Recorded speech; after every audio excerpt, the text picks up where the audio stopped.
So keeping in mind these basic definitions of competitive inhibition and non-competitive inhibition, now we want to add two final words to our thoughts about inhibition, and we're just beginning to touch on this topic.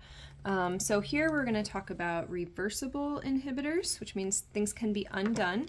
Reversible inhibitors are going to be bound to the active site with intermolecular forces. And then we will talk about irreversible inhibitors, and those are going to be bound to the active site with covalent bonds. Intermolecular forces can be undone. Covalent bonds cannot be easily undone. So we're going to look at 4 different situations. Competitive inhibition that is reversible is our first one.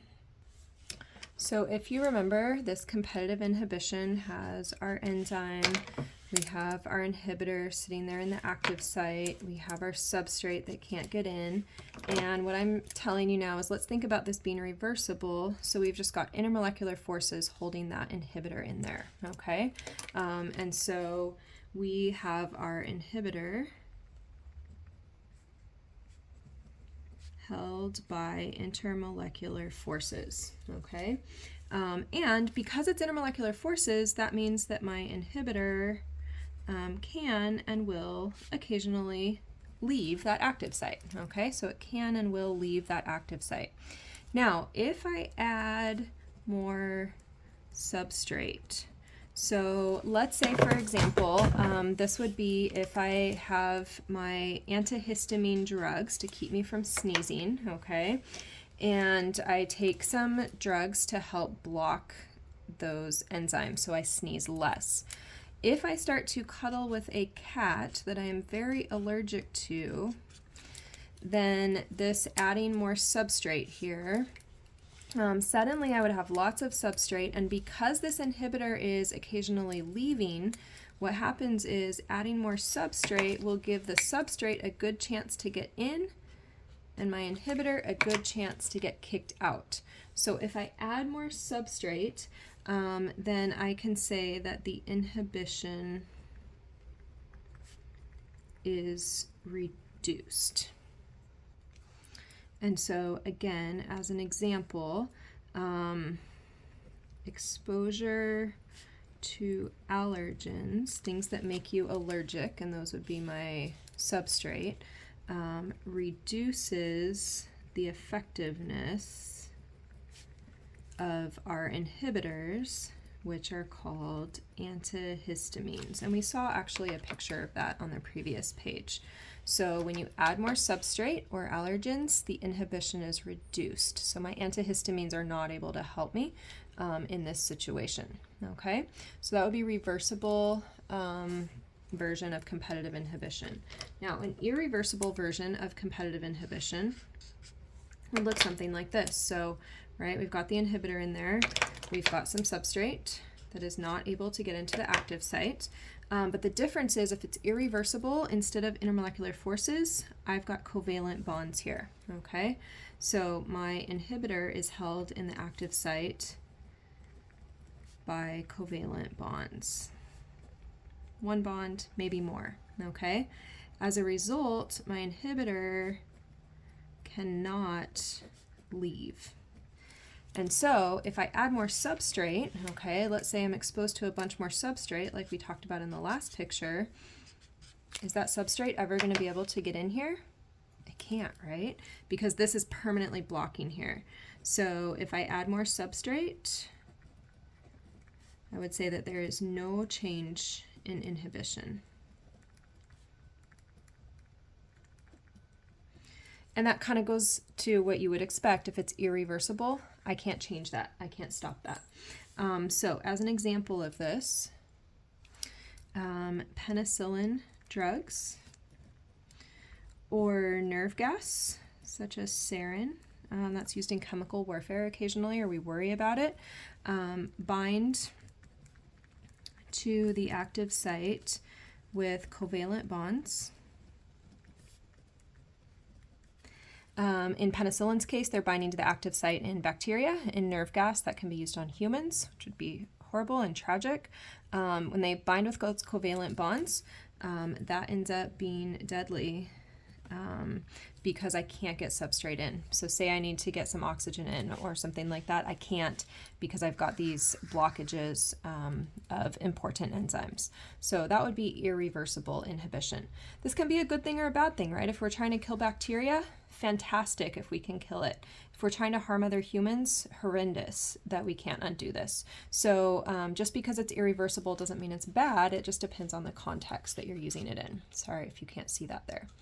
All right, so competitive inhibition with IMFs, competitive inhibition with covalent bonds. Let's take and just look at non-competitive inhibition now. So non-competitive, if you remember, was that binding away from the active site that changed the shape of the active site. So here's my inhibitor, and my substrate can't fit into that active site. The important piece here is that this is reversible. So we've got intermolecular forces holding that inhibitor in place. So just like we saw here, our inhibitor is held by IMFs. The inhibitor can and will leave because intermolecular forces are not forever. And we want to think about what happens if I add more substrate to this situation. Okay, so my inhibitor is intermolecular forced here, and to make a word up, if I add more substrate, is having more substrate going to help the substrate fit in here? It's not, right? So adding more substrate has no change on the inhibition, unfortunately. Okay, and so as an example of this one, we can turn off pathways by having this type of inhibition. So an example would be the amino acid alanine inhibits one of our enzymes in the glycolysis pathway, which is called pyruvate kinase enzyme. When we see that ACE, it often means enzyme in the glycolysis pathway, which we'll be learning more about in chapter 18.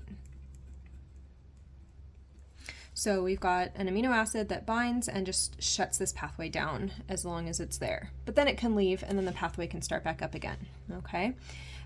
Finally, non-competitive inhibition that's irreversible. So if you remember what we saw over here, irreversible meant we had covalent bonds. So same type of picture. Active site, shape is warped, substrate can't fit in. Here's my inhibitor, bound away from the active site, and now it's going to be bound with maybe one, maybe two, maybe more covalent bonds to that site there.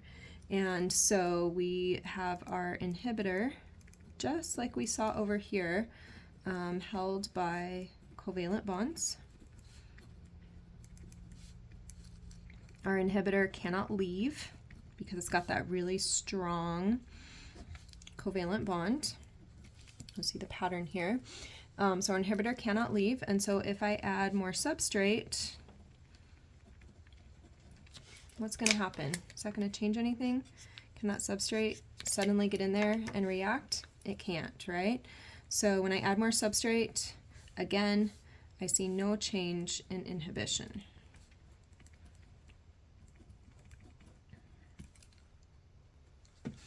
As an example of this, cyanide, which you've maybe heard of, a very deadly poison.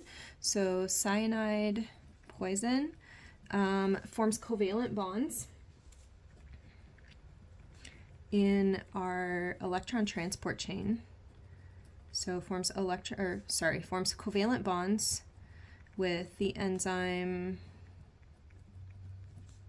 cytochrome C oxidase, so the enzyme cytochrome C, and shuts down what we call the electron transport chain, or you might see that later labeled ETC. So cyanide poison gets here, covalent bond, you can't undo it, and it can be very deadly. So that gives us a little glimpse, I hope, of what reversible inhibition could look like, what irreversible inhibition can look like. And in all of these scenarios, the only one where adding more substrate had an impact was in this competitive reversible situation. Otherwise, adding more substrate can't change that binding away from the active site, Adding more substrate can't change because I have covalent bonds. Adding more substrate can't change anything because, again, I have covalent bonds. So those are some ways to think through enzymes, and I hope you are able to absorb that as you study it.